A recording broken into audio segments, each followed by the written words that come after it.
eternal, and it's a good achievement in the human life. I mean, we can have a good career, we can have friends, you can have family, but kids still the most important thing.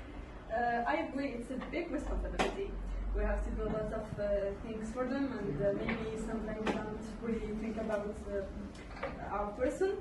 But for me, they can be the continuity of us. We can teach them, can make them do the things that we weren't able to. Yes, we haven't been able to do, and they can also have their own tools. And for me, I want to have a lot of child. I mean, like 9 or 10 child. 9 or 10? It's gonna be okay. Do your parents have a lot of kids? No, we are 3.